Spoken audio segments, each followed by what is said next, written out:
Hey guys, it's Chip Townsend. So, I got something like super heavy on my mind and I want to share it with you. I tried a Facebook Live a while ago and I don't know what happened. We got cut off, so I'm going to film it, post it up. It's about who is a black belt.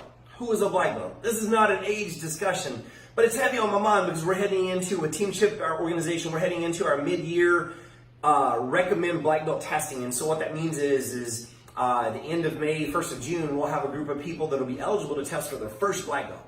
And then at the end of the year, we'll have another big black belt testing where degree testers test. So it's a really big deal and it's huge and it's a massive accomplishment because these people put in blood, sweat, tears, and hours and years, honestly, of work to get to this level. So the question is, who's a black belt? I recently sat in a mastermind group that was really powerful, and this was a section of time there was a really good conversation around, who is a black belt. And so I have some thoughts, and if I remembered who shared this with me, I would absolutely give them credit for it. I don't remember who taught me this, or maybe I'm not that smart, but maybe I came up with it on my own. I don't know, but I'm going to draw a line across kind of the bottom of the board here, and I want you to see that this line is what I call the line, the average line. And what that means is this line is like a starting point for someone coming into martial arts. And I'm gonna assume that we're talking about someone who's trained for 5 years as a color belt and they're heading into testing for their black belt, okay? So average I think in kind of school grading terms, 0 to 100, they say a lot of times 70 is considered average. It's a C. It could be different in your area, but that's considered passing. Sometimes people are like, I just hope little Johnny passes. And I think in my mind, I'm sad for you because you just want little Johnny to be average. And sometimes people say, I hope I just pass. It's like, as martial artists, I feel like we should want so much more, right, than just to be average.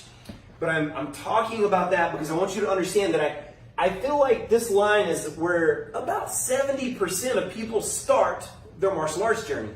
Now, what I mean by that is they're of average physical ability for their age, for their gender, for their whatever, right? So, you have a 30-year-old come in that's never done martial arts and their average physical capacity, they're not like a superstar athlete, they don't have any major limitations. So just kind of an average person walking in, an average 10-year-old. So that average, it's different for different age groups and again for genders and so on. But what I'm looking at is about 70% of people I feel like kind of come in as just kind of an average person. They go, I want to learn self-defense, fitness, martial arts, whatever that is. So let's say that somebody comes in and they start their journey on that line, one of that 70%.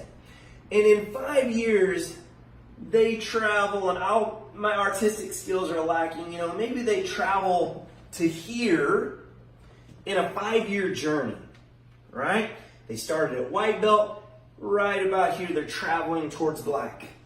And then I believe, in my very, messed up, humble opinion, that something like 15% of people start down here.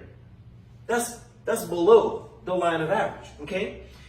And in 5 years, this person travels up to somewhere around here, right? Wait a minute, Chip, are you beating up on people that aren't good enough? No, not at all.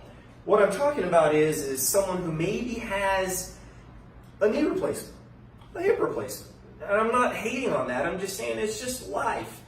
And sometimes those things change our ability to be physical, and martial arts is partially physical. Or maybe it's somebody that has some sort of, like a learning disability where, I don't know, they struggle with left and right, or there could be a million things, but they're not worse than this person. They just start at a different point, right? But they spend 5 years training, and they hit this journey, and then there's this other 15-ish% that walk in the door, and maybe they start here. And they travel to about there in 5 years. I don't know. And this is just rough averages, right? Now, sometimes I actually try to show this illustration to people because I think it's kind of powerful and it helps me to wrap my mind around all of this. I'll draw a line across the top. This line has really no relevance other than it's not straight. But to try to help you to see that this guy's ability after 5 years and this guy or girl's ability, it's a little bit different. It's a little different. And if I lined this person and this person up on the mat side by side, you would probably be able to tell a little difference in their martial arts maybe, right? So there's some difference. And wait, this one too. So this person that started with a little bit of a physical advantage, and that physical advantage for that 15% might have been just a great athlete. Maybe they did dance for the last 10 years. Maybe they've done gymnastics for 15 years. Whatever that is, that translates over into it's a little easier for me to pick up and absorb or whatever, right? So they've got this advantage. So I ask people this question when I do this illustration. I just generally will say to a room full of people, who's the black belt? They all trained for 5 years. Who's the black belt? And inevitably, the majority of the room, unless they know us, our thought process, and or are a martial arts instructor, will go to this person and go, oh, they're the black belt. Because they're better than these guys. But guys, here's the deal. They're not better. They may have a little sharper technique or something like that. But let's take a look at the big picture. This person's journey, if my art is right, is actually many times longer than this person. And this person's many times is actually longer than this. Because this is that person in class that gets labeled as a natural. And I've seen a lot of naturals that, honestly, over time, fell off the wagon just because they got told so much that they were a natural that they failed, right? And I've seen a whole lot of these guys. As a matter of fact, just the other day, we have a young man who is on the autism spectrum, who is, as an autistic kid, is not supposed to have social skills, he is now one of our black belts. He's trained for years and has become a little phenom, was helping as a leadership team member, bringing a new student in, introducing himself, putting him on the mat and doing all this stuff, and even his parents, and we're kind of like, dang, that's so awesome because he's not supposed to be able to do those things, right? Well, when we look at this guy's journey, we've got to look at where it started, not at where it's at today. Where did it start, man? I heard about someone that's failed a black belt pre-test exam and not being allowed to test for black belt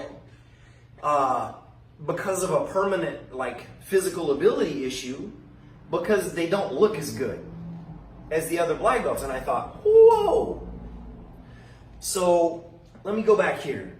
If you're a leader in a martial arts school and you're signing somebody up and you only have a physical struggle of some sort, whatever that is, and you never intend to let them test for their black belt, as long as they do their part and earn it, if you never intend to let them test, they need to know the day they sign up. Okay? Otherwise, you're misleading them, man. So the other side of that coin is I think it's also okay, because many times when someone has a bit of a struggle, they'll honestly tell you up front, hey, I have this struggle. And it's okay for you to look them in the eye and say, hey, even if it takes you a little longer than someone else, we're going to help you get there. Let's do this. Are you willing to put in the work? Let's get committed and get on it, right? So there's two sides to that coin. Not to mention, if you're a leader in a position where you're not making that judgment as to whether they're good enough to test or not, and your team is not letting them test, what are you teaching your team, man? So something to think about, right? So anyway, back to this. In my humble opinion, for what it's worth, all of these people are black belts.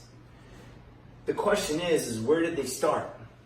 What did they pour into their journey? How much have they grown?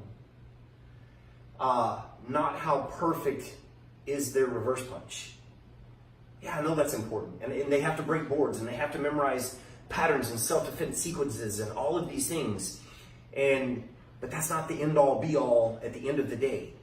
Whenever you can take someone who maybe didn't have the self-confidence to even raise their chin and look someone in the eye, and here they know how to walk up and introduce themselves to anyone in the room with their chin up and their chest out and proud of who they are, I think there's something to be said for that. Now, granted, they still need to be able to do a good side kick, right? I get that. But I think there's more to it than just in the moment today, what can they do and do they look as good as someone else? So just some food for thought about what I feel like a black belt is. I know this is kind of a general conversation. It has nothing to do with gender. It has nothing to do with age. It has nothing to do with race or anything else. It's just about, generally speaking, who's a black belt. The question is where did they start? And how far have they traveled on their personal journey to black belt? So I hope that helps. I would love to hear your comments and your thoughts, because I think this is going to be a powerful topic. Could be wrong. Let me know what you think, and let's talk about it a little bit. So guys, y'all go have a great day. Remember, I'm sharing this just felt compelled to, but we love you guys, and we want success for all of you. No matter where you are or what you're doing, go out there and be the best black belt you can be.